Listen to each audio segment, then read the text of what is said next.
नमस्ते प्रिय विद्यार्थियों, हिंदी अकेडमी बीकानेर के यूट्यूब चैनल पर आपका हार्दिक स्वागत है। जैसा कि आपको पता है, मैंने कुछ दिन पहले ही कम्युनिटी में एक पोस्ट डाला था कि हम 15 नवंबर से मनोविज्ञान पढ़ने वाले हैं। तो प्रिय विद्यार्थियों, आज है 15 नवंबर, इसलिए मैं पहले आज आपको जानकारी दे देती हूँ कि मनोविज्ञान में हम क्या क्या पढ़ने वाले हैं और कौन से टॉपिक पढ़ने वाले हैं और किस प्रकार पढ़ने वाले हैं। कल से आपको मनोविज्ञान की क्लासें मिलनी शुरू हो जाएगी। तो प्रिय विद्यार्थियों, हम पढ़ेंगे मनोविज्ञान में जो मेरे खुद के नोट्स मैंने बनाए हैं। बहुत सारी बुक्स को पढ़ के मैंने उनमें से सॉर्ट करके, बहुत सारे पेपर का एनालिसिस करके उनमें से मैंने मेरे खुद के नोट्स बनाए हैं। क्योंकि हम जब बुक पढ़ते हैं तो जो नए न्यू विद्यार्थी होते हैं, नए नए तैयारी कर रहे होते हैं, उनको तो बुक समझ में भी नहीं आती है। जो 3-4 बार साइकोलॉजी पढ़ लेता है उनको फिर बुक समझ में आती है। तो मैंने बहुत सारी बुक पढ़ के, बहुत सारे पेपर का एनालिसिस करके मेरे खुद के मैंने नोट्स बनाए हैं। तो वो नोट्स मैं आपके साथ में शेयर करने वाली हूँ। आपको ऐसे लगे कि क्या ये नोट्स काफ़ी हैं तो आप एक बुक रख सकते हैं अपने पास। पहले वो टॉपिक जैसे बाल विकास है तो पहले आप बुक्स में से पढ़िए, फिर मेरे नोट्स में से पढ़िए। तो आपको जो कौन सा बेहतर लगता है तो आप मुझे ज़रूर बताइए मेरे नोट्स कैसे हैं। एक क्लास आप देखिए, 2 देखिए, 2-3 क्लास आप लगातार देखिए, फिर आप बताइए कि मेरे नोट्स कैसे हैं। कमेंट में ज़रूर बताइए कि आप नोट्स मेरे कैसे हैं। तो हम कौन कौन से जो चैप्टर है इसमें हम पढ़ने वाले हैं तो मैं आपको दिखा देती हूँ। इसमें हम पढ़ेंगे बाल विकास। बाल विकास में विकास और वृद्धि है और विकास के सिद्धांत हैं। बाल विकास में वंशानुक्रम में वातावरण की भूमिका है और वातावरण की क्या भूमिका है, वंशानुक्रम की क्या भूमिका है। बाल विकास में हम पढ़ेंगे शिशुअवस्था, बाल्यावस्था, किशोरावस्था, सारी अवस्थाएं पढ़ेंगे। फिर हम कोहलबर्ग, जीन पियाजे और वाइगोस्की का सिद्धांत पढ़ेंगे। हम एरिक्सन को पढ़ेंगे इसमें। इस प्रकार मेरे नोट्स बने हुए हैं। एरिक्सन को हम पढ़ेंगे। एरिक्सन के बाल विकास में क्या उन्होंने जो अवस्थाएं बताई उनको पढ़ेंगे। जेरोम ब्रूनर का सिद्धांत हम इसमें पढ़ेंगे। फिर अपना दूसरा टॉपिक आएगा अधिगम वाला, अधिगम की विशेषताएं, अधिगम की अवस्थाएं और इसमें अधिगम के जो पठार बनते हैं, अधिगम के अंतरण कौन कौन से होते हैं, अधिगम अंतरण के प्रकार, जो शून्य अधिगम अंतरण, नकारात्मक, सकारात्मक, क्षैतिज वाला चीज़ पढ़े। अधिगम को प्रभावित करने वाले कारक पढ़ने वाले, अधिगम के संप्रति या निहितार्थ या विचार और अभिरुचि के प्रकार, अधिगम के प्रकार, वो अधिगम के प्रकार थे।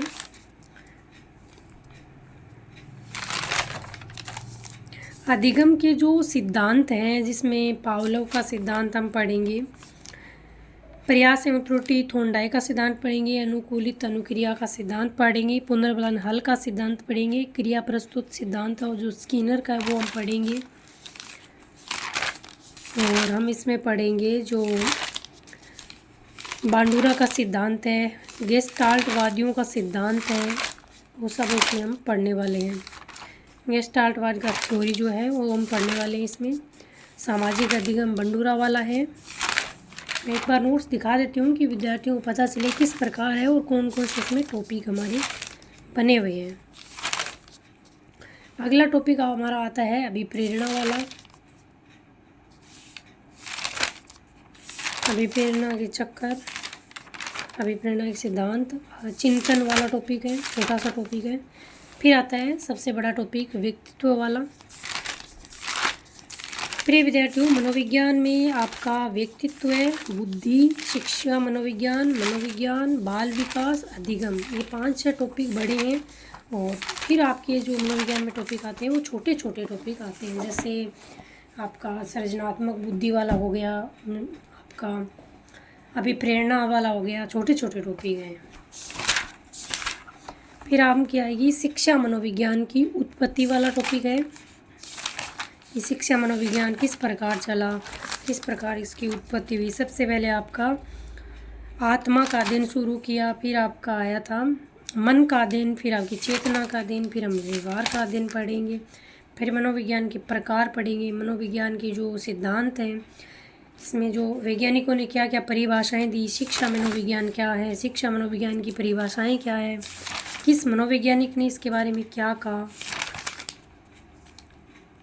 वो सारे पढ़ने वाले हैं। फिर हमारे कुछ जो विशेष आवश्यकता वाले बालक होते हैं उनके बारे में यहाँ पर मैंने नोट्स बना रखे हैं, वो पढ़ेंगे। सर्जनशील बालक इस प्रकार के होते हैं, बाल अपराधी बालक इस प्रकार के होते हैं। फिर हम पढ़ेंगे RT एक्ट 2009, फिर हम पढ़ेंगे NCF 2005, क्रियात्मक अनुसंधान जो कि रीट पात्रता पिछली बार नया ही जुड़ा था।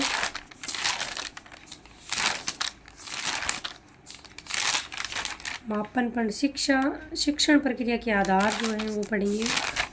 मापन मूल्यांकन वाला टॉपिक पढ़ेंगे। लास्ट में मूल्यांकन वाला टॉपिक है आपका, और बुद्धि वाला टॉपिक आपका है। बुद्धि के जो सिद्धांत है, अलग अलग मनोवैज्ञानिकों ने बुद्धि के प्रकार बताए थे, सिद्धांत बताए थे। बुद्धि के जो मापन के